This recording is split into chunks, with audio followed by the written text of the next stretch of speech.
I want to know how you prepare for a golf tournament. Well, I hit balls maybe 20 minutes, putt a little bit, smoke 4 or 5 cigarettes, drink 3 Diet Cokes, and go to the first tee. Some days I won't even go to the range. Guys, I don't know where he's doing the show from, but I can tell you right now, we're doing the show here in the Daily Puck Drop, the DPD from the Puck Sports Studios, built by Limback Lumber, family-owned and serving the Northwest since 1930, kiddos. Northwest premier supplier of specialized lumber and moldings. All right, summer is here, full force. That means deck and fence season, and the fine folks at Limback Lumber are going to take care of you. So give them a call at 206-782-3487 or visit them online at limbacklumber.com. Puck Sports Studios built by Limback Lumber.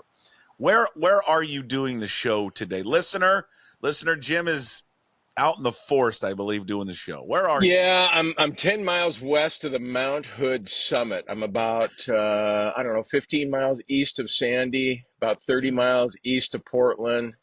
And, I left home at 6:15 this morning. I pulled over at 8:20. We're recording at 8:30, and here I am. You didn't think it was going to work. You thought, no way. I've got my Not a chance that I think it would work. I've got my iPad on the roof of my car. I'm standing here. I forgot to bring a chair, and it's propped up with, I made some egg whites this morning in a bowl. It's propped up by that bowl and one of my notepads. I can't wait till it falls. It's not going to fall. Yeah. Why just egg whites? Why not the whole egg?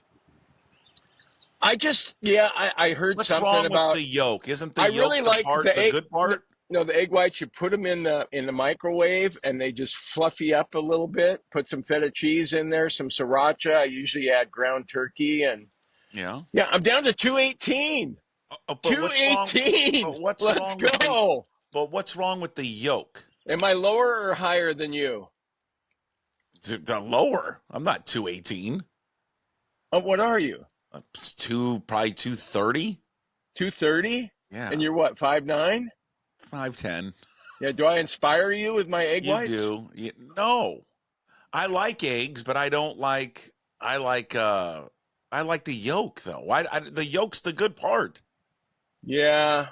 Why the egg? I don't understand. I've never liked it. The only way I'll eat eggs though is scrambled. I can't. It grosses me out. So you don't like the yolk. When people do that sunny side up thing, and then they the yolk like leaks out onto the toast or the hash browns. I'm going. Oh, you don't like that? Oh my God, no. All right. Well, that's why then. That's why you don't. That's why. But I don't think I would like it. I don't think I'd like it hardened either, though. Well, neither does your wife. All right. On the show today, we're going to talk about the Mariners. I want to find out. Do you think that was funny? I mean, I chuckled inside. Did you? Really? Do you think anyone else did? I think there's a few people in the audience. Do you think I find that funny? I'm taking Cialis, okay? I'm in my 60s. Are you really? I'm going to admit that to my classmates tomorrow night when I'm the MC, because you get to this age, and I want to warn people. I like, look, let's reminisce and let's talk about, things other than our medical situation. Okay. Well, yeah. Are we trying to plug for a Cialis sponsorship? If you are an ED company and would like to support Jim, reach out. What's the Twitter handle again? That's not going to happen. Remember at KJR, it seemed like we were this close to getting that. What the hell? Can you guys please just do a 30-second thing? The client would love it. And I guarantee if you guys just do this little 30-second, video, I guarantee we'll get it. How many times did we do that? Quite a bit. And remember the guy had this little, what do you call it? Like valve the vagina or something? I mean, what was that stupid thing he was doing that he thought was so funny? And we're going to get that. I mean, listen, guys, we're right there. We're going to get it. You just gotta shoot a video. Yeah, that video goes nowhere. All right, but we're gonna get you an ED. They just gave everything to Softy. I mean, they wasted their time. We were like the preliminary band, and then they just gave everything to Softy. Preliminary band. Well, that's what they do. All right, we gotta talk. We're going to talk Mariners. I want to find out about the woman who did the pedicure. I'm going to give you some under-the-radar IMS moves. I don't know if you saw this John Paul Morosi tweet, but I got it. We just got to talk about it. Justin Hollander talked to Adam Jude, had some things to say. We got to go over that. NBA expansion talk. Open Championship. I'm sure you've been covering it or at least been listening to it. And then, of course, voicemails. It's a light day. I'm going to be honest with you. It's a light Friday voicemails day, but We got a couple. I heard what you have 2 or 3, and there's a new character. I think we got 2, and we do have a new character. We do Okay. have 2. All right, but, you know, whatever. And then I got some. You like uncomfortable audio? I do. Yeah, me too. I got uncomfortable audio with Lane Kiffin and Paul Feinbaum. Is that alder or maple? That's our my in-laws dog who is staying with us. That's Margie. She's a Springer Spaniel. Yeah, who we're so blessed to have be staying with us here for 2.5 weeks as my in-laws are in Africa. And she's a barker. She is what else? She's an escaper. One of those. What, she'll just bolt? Yeah, bolt out of that. If you don't have her on lockdown and she gets out, she'll run away. But then it's a little game. She just roams around the neighborhood. The other day we had to walk, try and find her for 30 minutes. Will she come back? Eventually, but she will run in the street and no regard for cars, and she'll get, she's going to get killed. Yeah, well, that's not unusual to hear for me because my dogs have always been like that. Okay, but it's annoying. It's just annoying. Well, and then Margie doesn't know that's an unfamiliar neighborhood to her. Unfamiliar, yes, yeah. But she finds her way back. Yeah. Okay. But, yeah, good. That's but you can't wait till the in-laws get back, is what you're saying. Yeah, I can't wait. Can't wait. Looking forward to it. All right, the woman that did the pedicure the other day. People haven't seen it. Jim shot a video. You got a pedicure. Was that your first pedicure you've ever received? No, it's my 3rd one since I've been in Bend, and 4th one lifetime. Oh wow! What, I didn't know Bend was the pedicure capital of the country. No, it just coincided with me turning 66, 67, having this knee surgery, hip arthritis, and I can't reach my feet. I try and get down there to do it myself. And I just thought, what am I doing? Guys were always telling me that pedicures are the best. If you've never had one, try it. They're wonderful. But it's supposed to be like, oh, you're not a man's man if you go get a pedicure. I enjoy it. I admit I can't reach my left foot. And so I just thought $35 and she's going to massage my calves and that's the best part. My feet. Yeah, the whole thing. I mean, it's half an hour well worth your money. I agree. Now, she had the mask on. Was she only wearing the mask for you because of the feet, or what's the deal? I don't know. But I do know this is. Was she the only one in there? I'm probably going to. Was she the only one in there with a mask on? I don't know. I wasn't really looking around at what everybody else was wearing. They've got about 20 chairs there. And I'm not sure if I'm going to keep going to this place or not, though. You're about to say something that's going to offend the place, aren't you? Well, no, I might offend somebody, but yeah. Okay, who are you going to feel offend? like the guy there that I check in with, like he's a little too friendly. Like, is he hitting on you? Oh, he's hitting on you. Oh, maybe. Well, I'm not quite sure. Do you take that as a compliment or not? Shit. I don't take it as a compliment. I just I take it as a comment, a comment or two. Oh, because he thinks he's just like, oh God, he goes, you're just so likable, you're like a puppy. You're a really good guy. And I go, you don't even know me. I mean, he goes, I can just tell that you're a really good guy. And I'm like, well, I don't know. You might want to tell Jerry DePoto that. You might want to tell the people who fired me that. Why don't you ask him out to the D&D? Yeah. Okay. Yeah, I'll do that. No, so it's kind of uncomfortable when I walk in there and I'm going, oh shit, that guy's here again. Oh, so what? But it's not like you're going to ask him out on a date. If you're trying to get at that he thinks that you're gay, just say I'm not gay, but hey, we can be friends. But listen, I think you should take it as a compliment. You're an older gentleman. Maybe he's what's the Would he call you a cougar? I liked it better. Okay, Puck, I liked it better. Would he call you a cougar? I guess he would call you a cougar. I liked it better 20 years ago when I was in New Orleans. I was with Bob Sherwin and I can't remember who else. But the waitress that night said, "Hey, you're not bad looking for an older guy." And that was when I was in my 40s. But I appreciated that more than what I'm getting at the Bend hair salon. I think you should take it as a compliment. Yeah, okay. I'll Because take it as a listen, compliment. you're Have you like a been hit? Have you been hit on before? by a guy? Yeah. I don't think so. But I mean, I'm not their type. God, it happened once in college to me. I was staying up in Spokane, and there was some guy that lived downstairs that was up when we were partying with, and Yeah.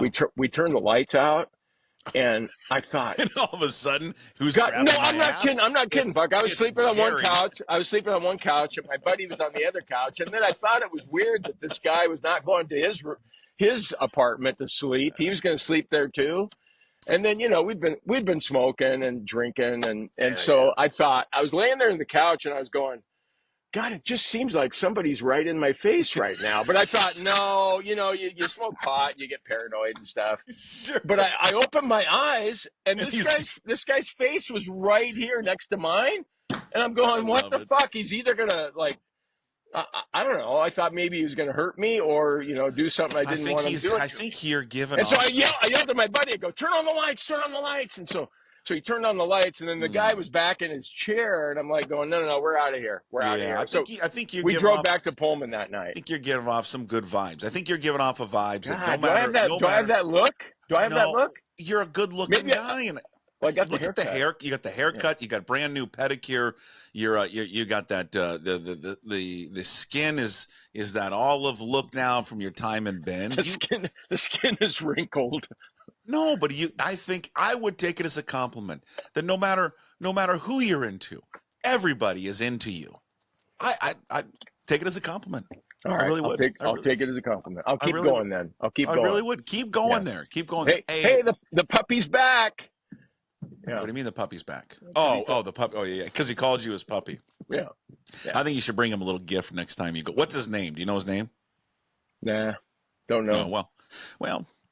I'll find out should, for you for the next puck drop. Yeah, please. I want to know. Yeah. Hey, what did you think of the Mariners' decision? Hey, we got a really big series coming up against the team that's breathing down our necks for the division lead. Let's sit our best pitcher for the series.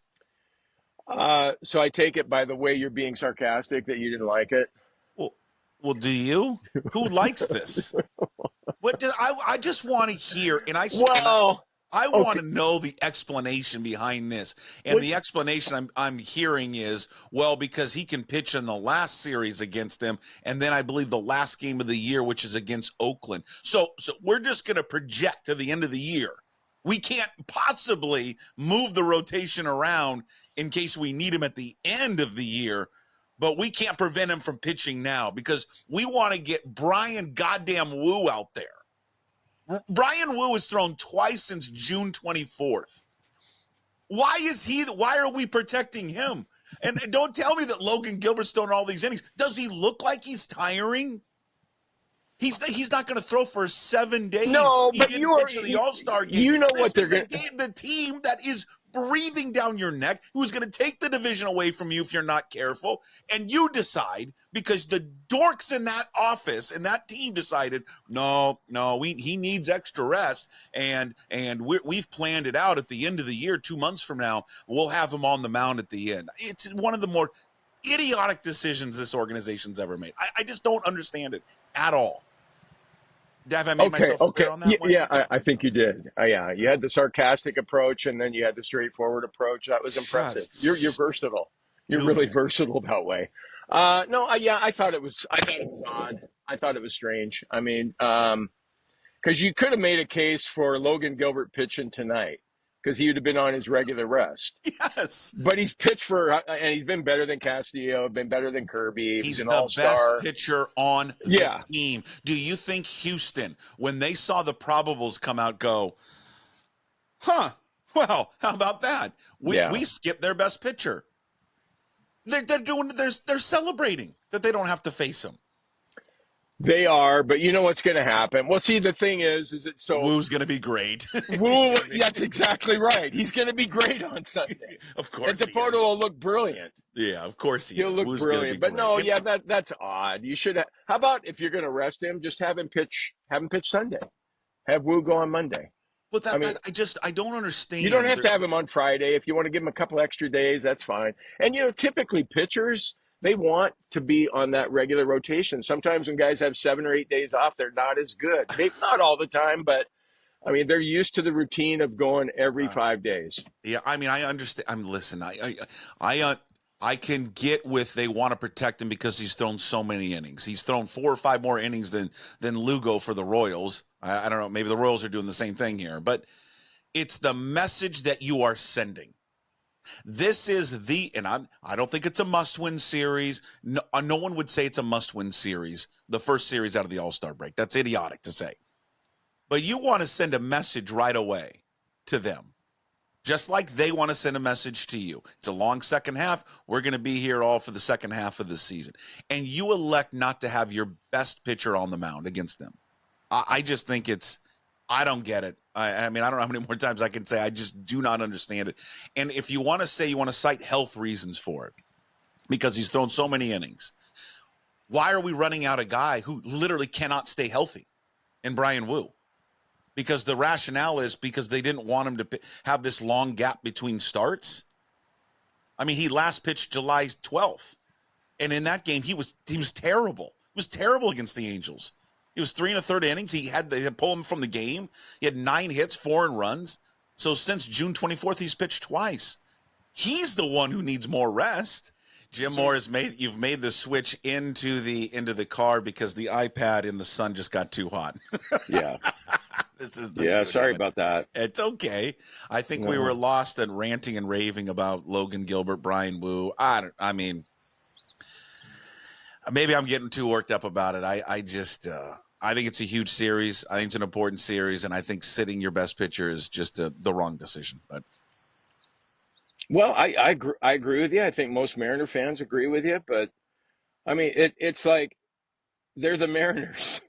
They always seem to do things differently than other teams. And I the same thing, I guess they wanted to get out ahead of it this year and say, I mean, I saw DePoto's comments, Hollander's comments.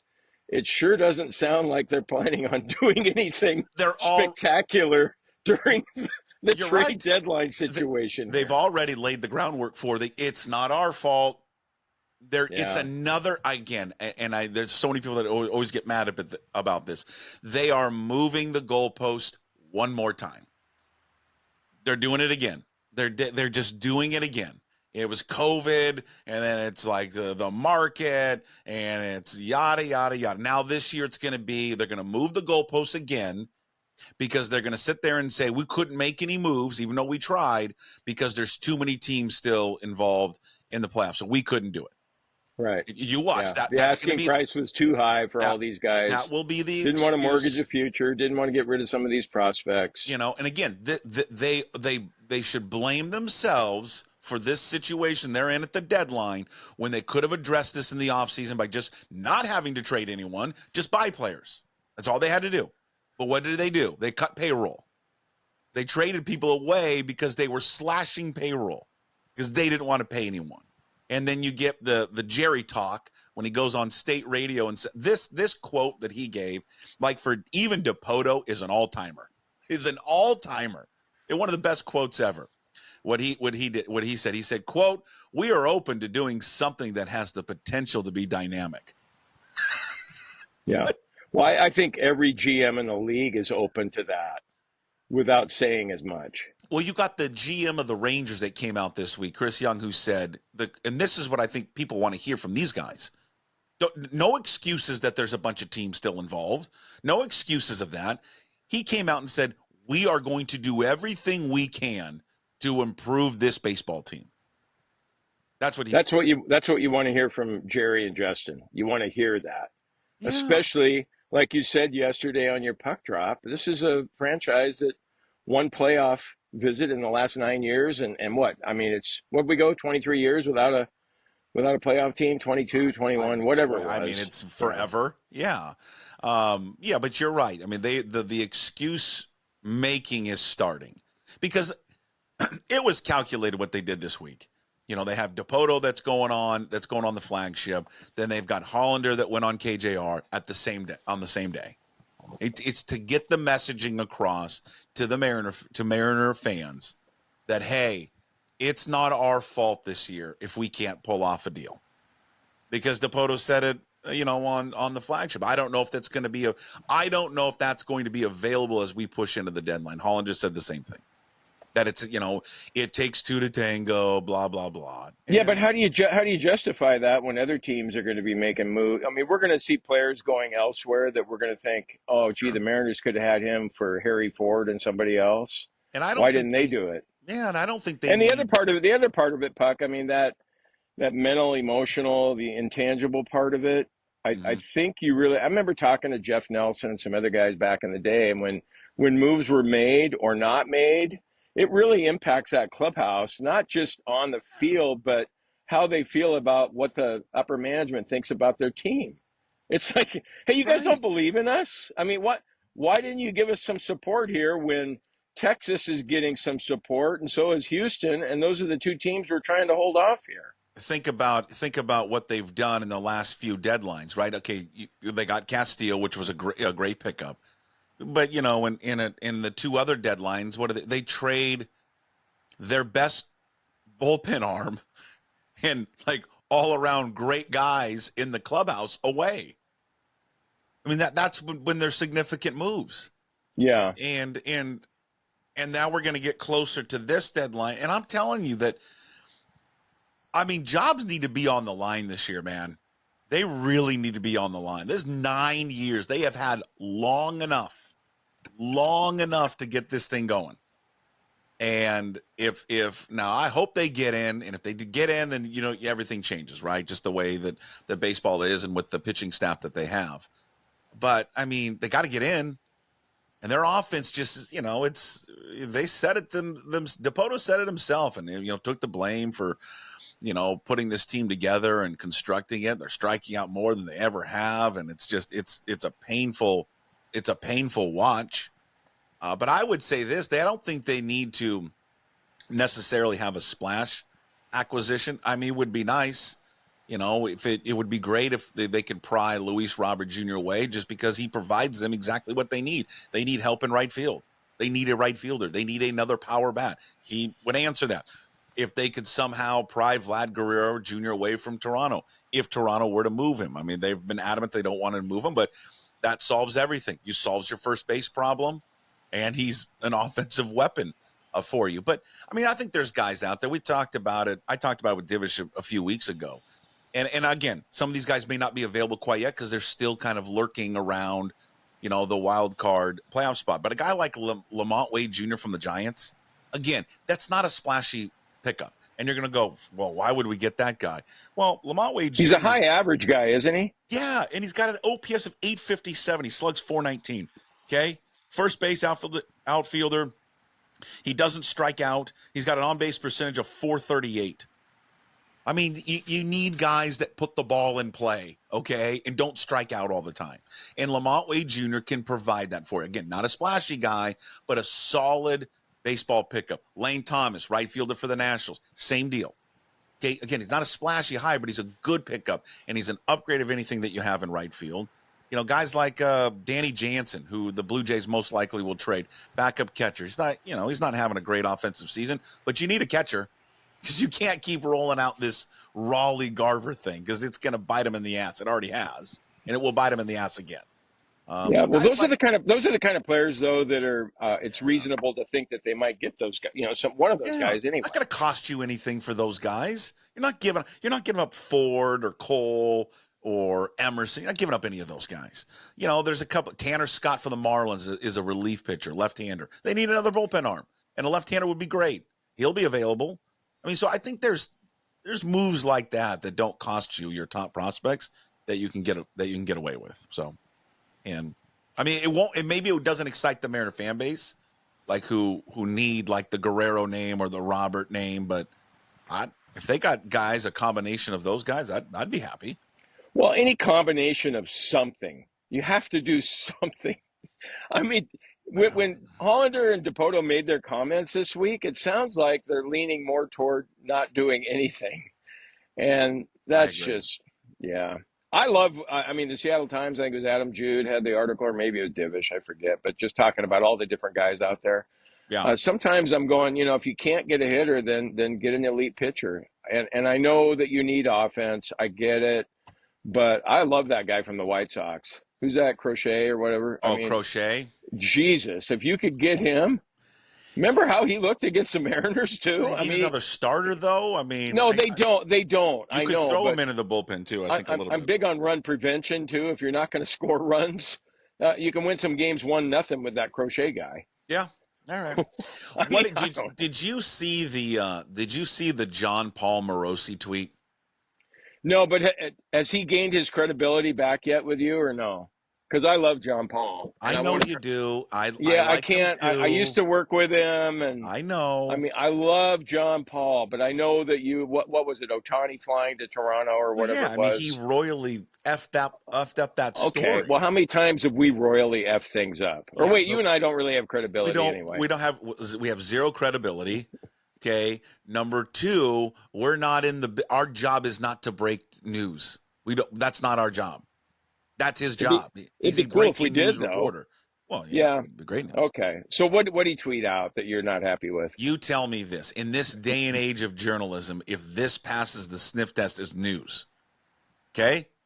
Okay. He tweeted this out yesterday. Sources: the Mariners and Rays have yet to engage in serious dialogue about Seattle's interest in adding an impact bat. But the teams are frequent trading partners and talks could advance in the days ahead.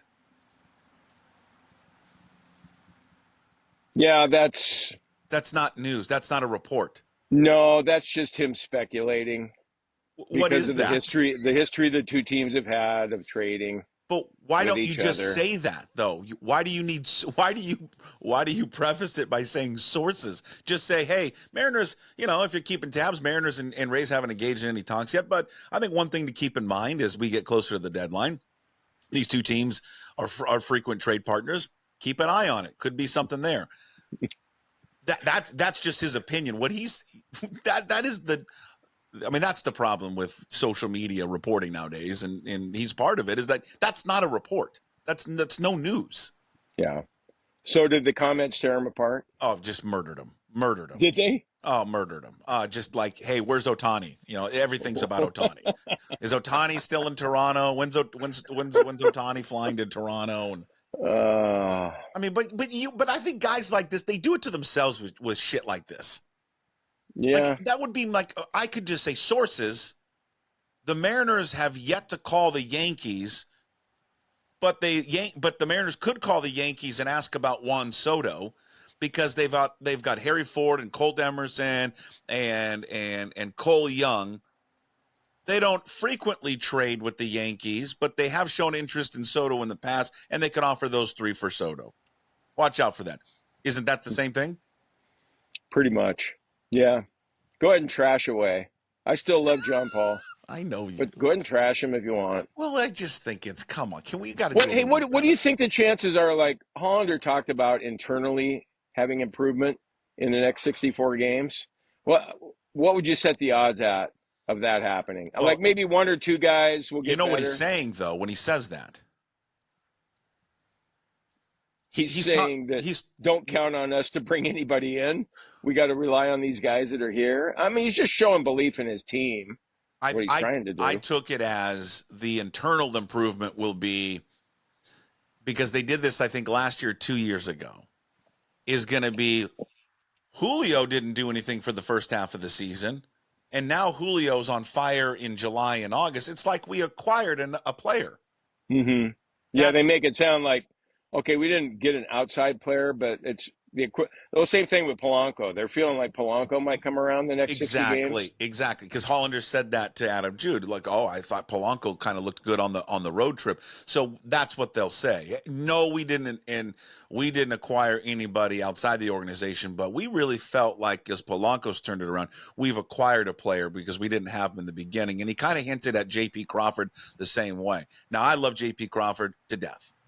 Okay, to death. Never wanted him off the team. I always just said that, hey, they should have, been a little bit more aggressive with these other shortstops and they could have moved him to second base. But whatever, that's in the past. But he went on to say that J.P. Crawford has been turning it around lately.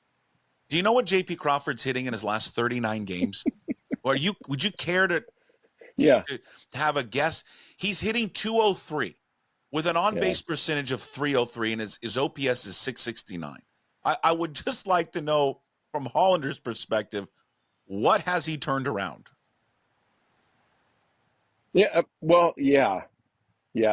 I'm with you on that. I got a kick out of Divish's story talking about the first half and what went right, what went wrong. And he's got all the stats on, the hitting, Mariners 28th and runs scored 30th, all these different things.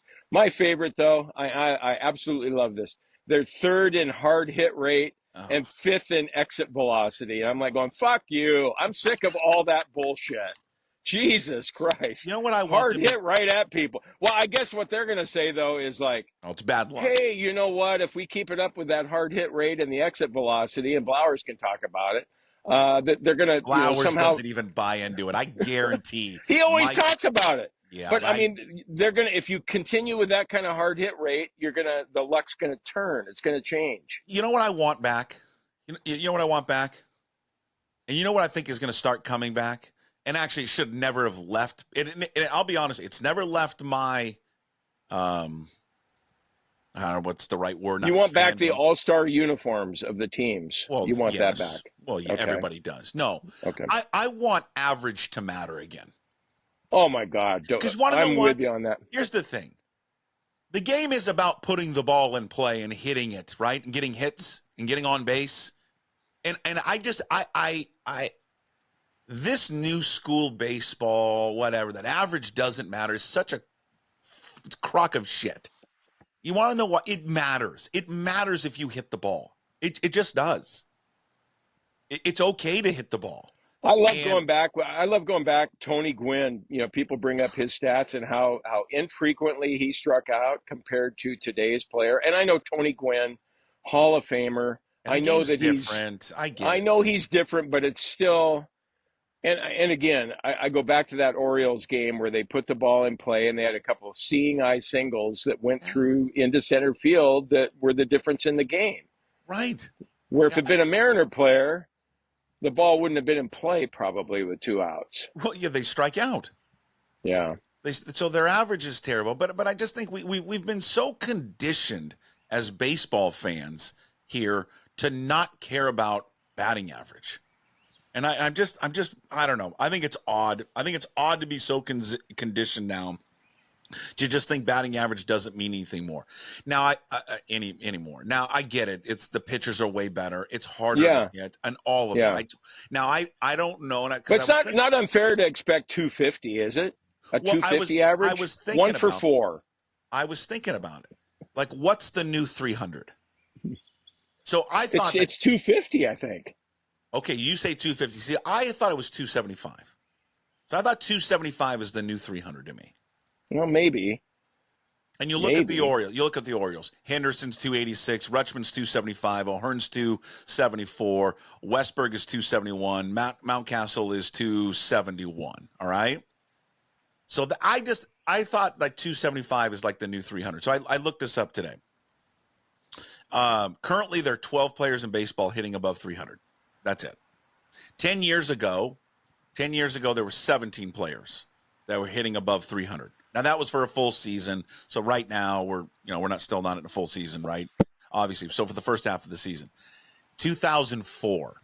Yeah. Now we go back 20 years ago. Ichiro led baseball with a 372 batting average. Barry Bonds hit 362. There were 36 players that year in 2004 that hit 300 or better.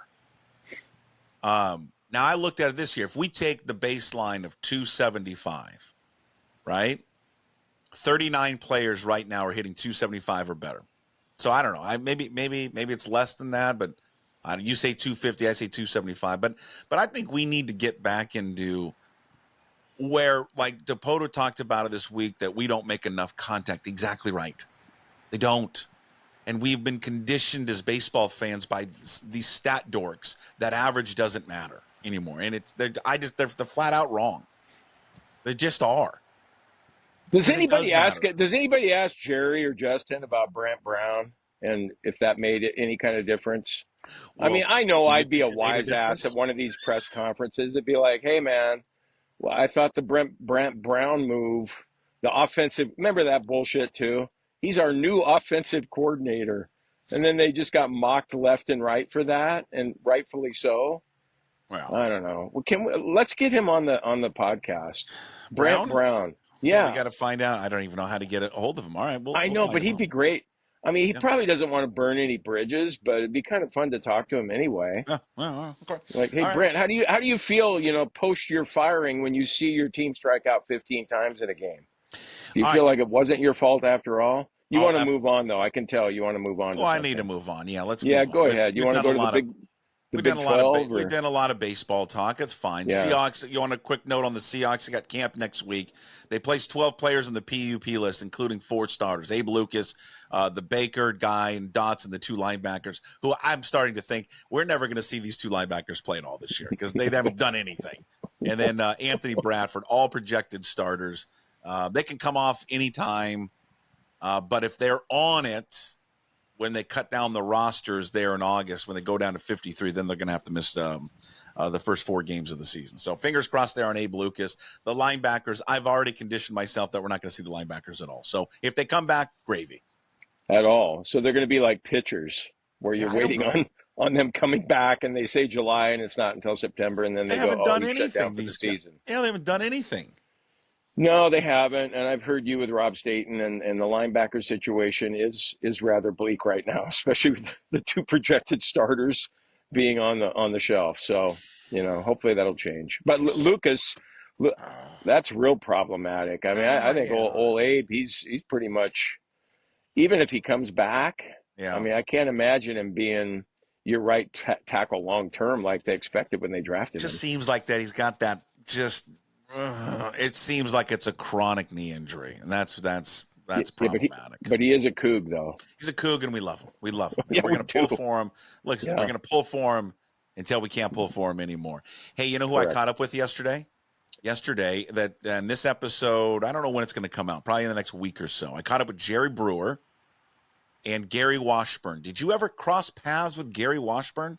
I did. I worked with Gary at the PI. At the PI, that's right. Yeah. So Gary was the last beat reporter for the Seattle PI covering the Sonics. So I had him on. I recorded yesterday with both of them, kind of in a collaboration here at Puck Sports and then Iconic Sonics podcast. And I just wanted to, those 2 guys are connected to the NBA. They cover it, all that kind of stuff. So I wanted to just, gauge their temperature about where they thought expansion was. You had Adam Silver coming up this week saying, hey, we are going to, in earnest, put the committee together in the fall.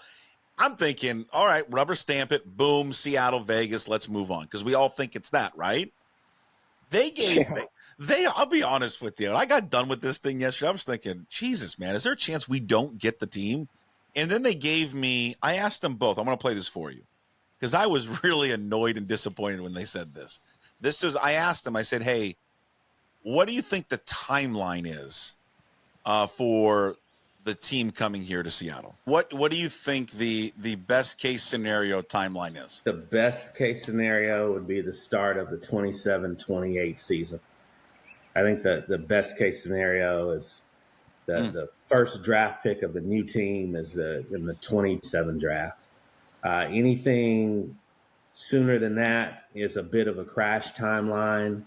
And in order to get it sooner than that, I think you would probably have to make a deal that is financially foolish if you're trying to run a business. Ever since Climate Pledge built it, like 4 or 5 years ago, Seattle's return, and then obviously with Vegas, they're fascinated with Vegas. So to me, I'd say 27-28 best case scenario.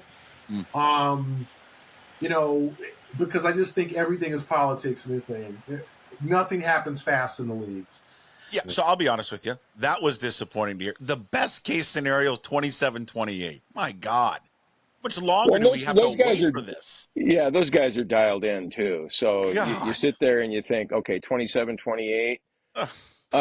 Okay, but they're talking about it this fall, 2024, the fall of 2024. You mean to tell me okay, maybe not 2025, 2026, but how about 2026 starting? They think, I asked them, I said, okay, if they form this committee in the fall to look at expansion, which again, I just think is complete BS about anyways.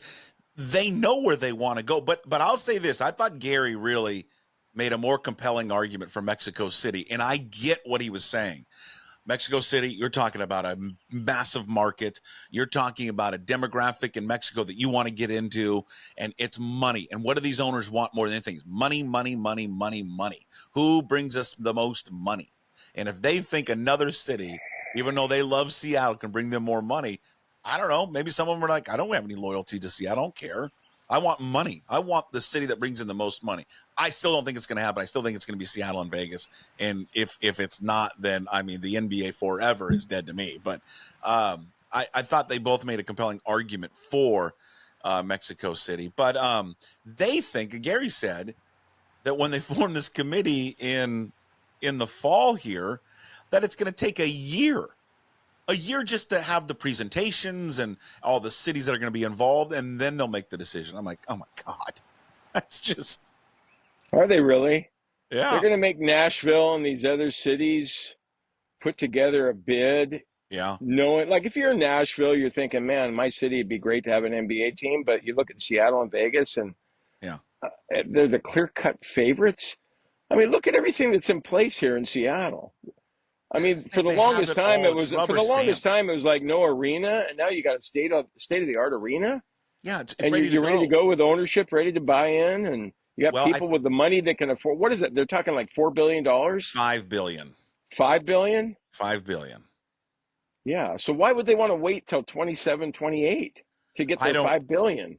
And the thing is, right, and they both brought up the point.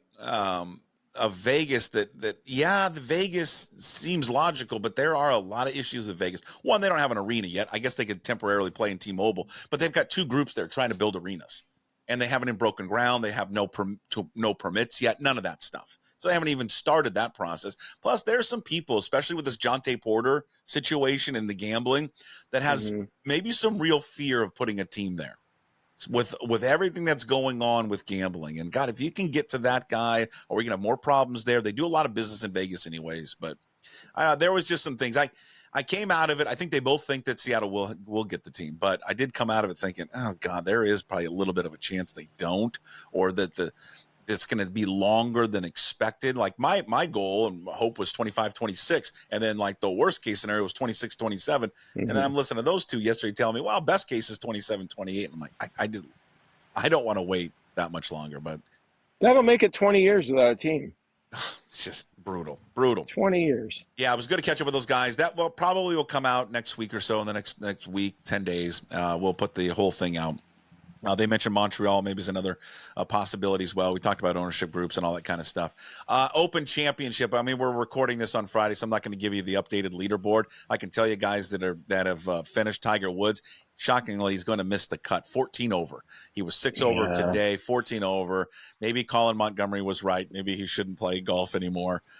Cam Smith's going to miss the cut. That's a surprise. How about, I don't know, I'm not going to give you the update now, but likely will miss the cut. Justin Thomas went from leading the Open in the first round and then being like in third place once the day stopped to he started off his front 9 over on the front 9.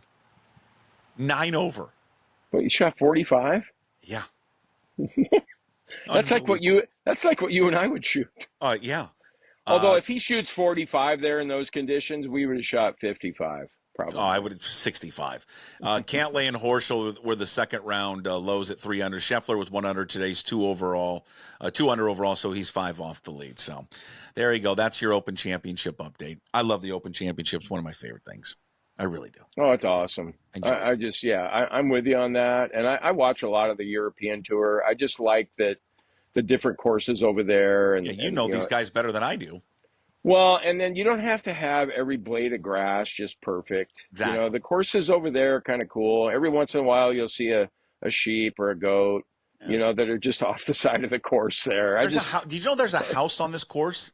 Is there? There's a house in the and not like off to the side of like the a fairway. There's like a house in the middle of the course, and people live there. just live there. Unbelievable. Yeah, that's great. All right, let's get to, we're wrapping up the Daily Puck Drop. Let's get to Hey, What the Puck. We end every Daily Puck Drop with Hey, What the Puck. It's brought to you by Restoration One of North Seattle, your restoration company that gets things back to normal. Avoid the stress of water, fire, and mold damage with Restoration One's property restoration services. Locally owned and operated. Go say hi to Trent and Derek. Make them your first call when damage happens at your residential or commercial property.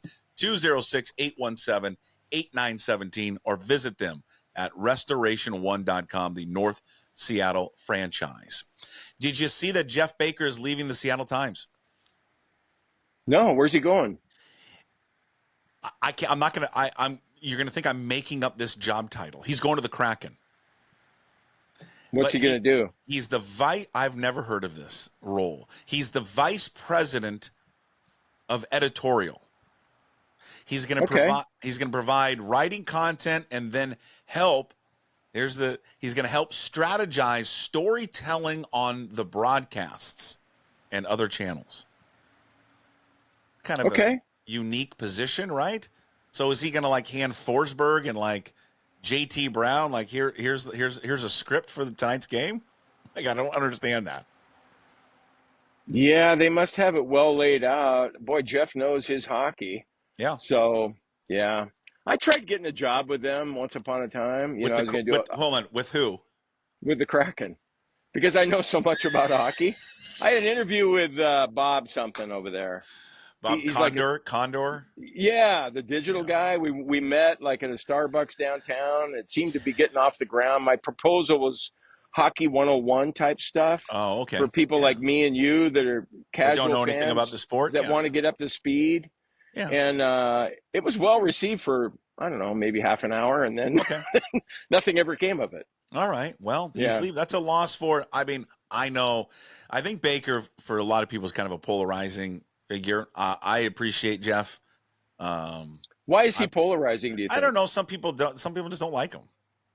He kind of has an air about him, but I like Jeff too. I think there's an arrogance to him, but I think that's the reason he's successful, because he has a little bit of that arrogance. But I think he's a good reporter, and I think he does a good job. Always appreciated all the extra work he did. I mean, when he covered the Mariners, I'll say this about him: he changed the way people cover sports in this town.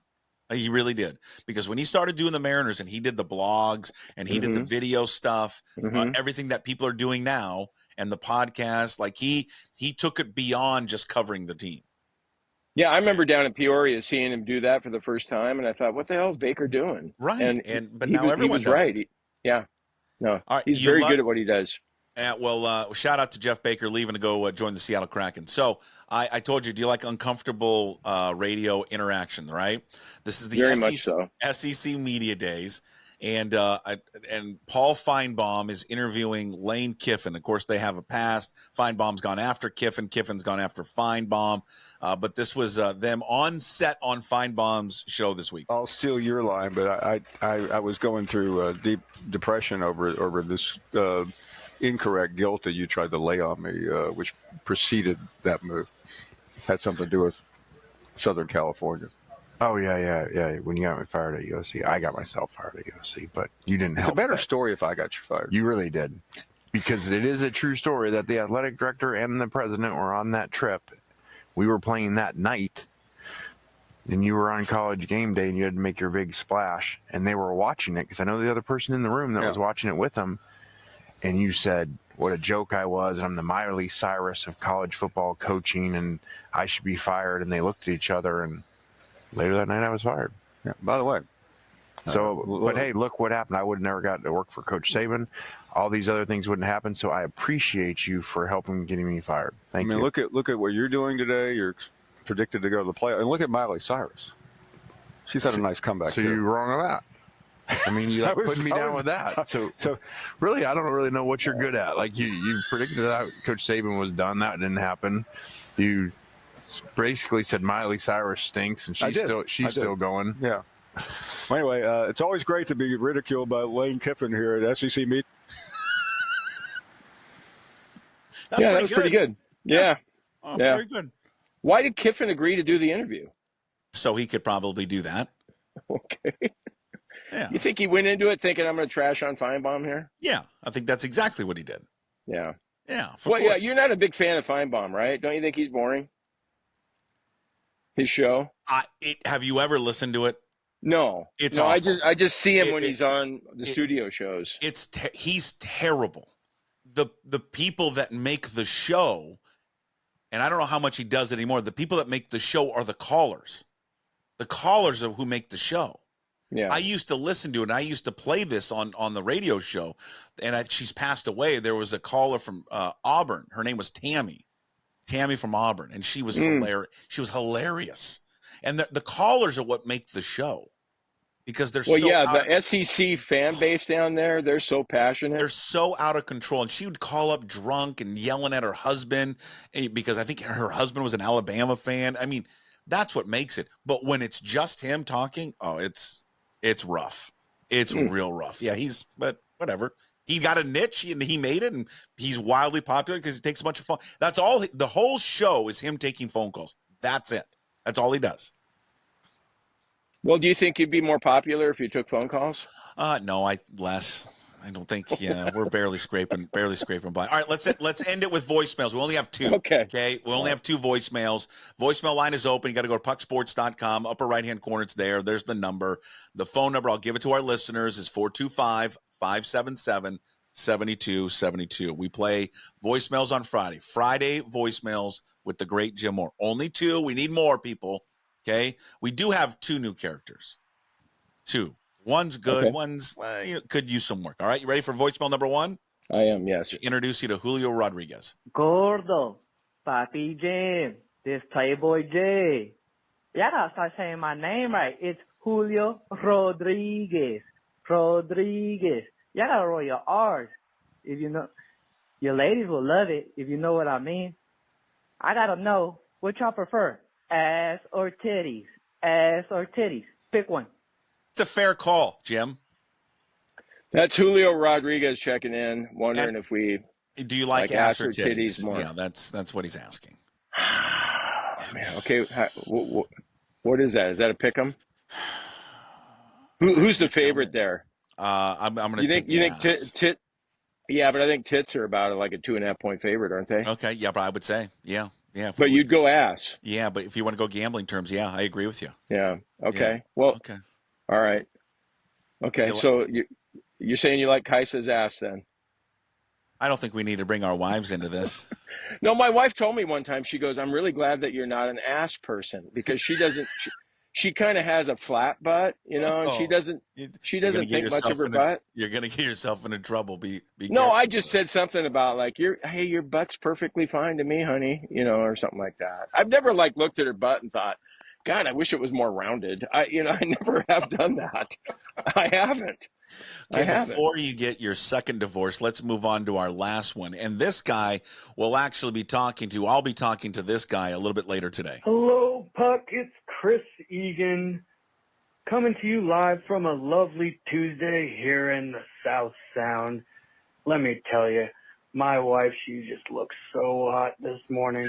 She put on her little cheerleader outfit and did a couple little shimmies while I got my yellow jacket ready. Jeez, do you think his wife does do a little shimmies around the house and then he goes and jumps on with the yellow jacket?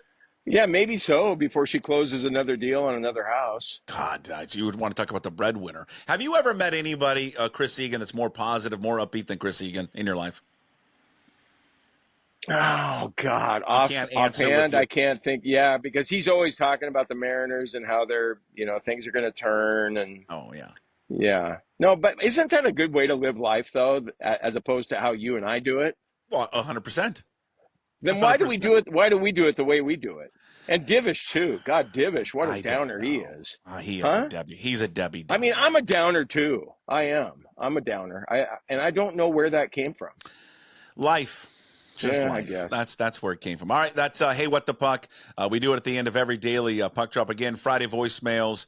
Send them in. Voicemail lines open 425-577-7272. And go on to the website, pucksports.com. It's in the upper right-hand corner. Hey, What the Puck, brought to you by Restoration One of North Seattle, your restoration company that gets things back to normal. Avoid the stress of water, fire, and mold damage with Restoration One's property. Restoration services, locally owned and operated.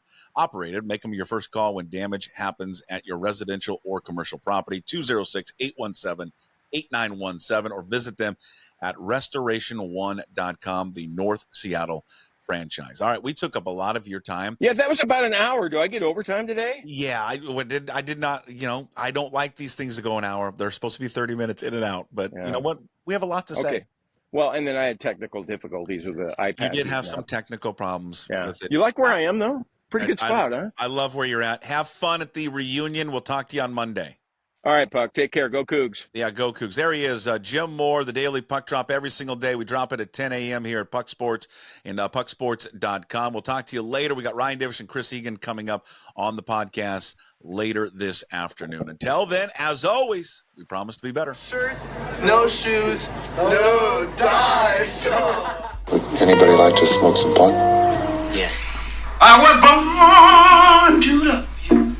I was born to lick your face. I was born to rub you. But you were born to rub me first. What do you need my address for? We'd like to send out a mailer. Mother of mercy, I don't speak Japanese!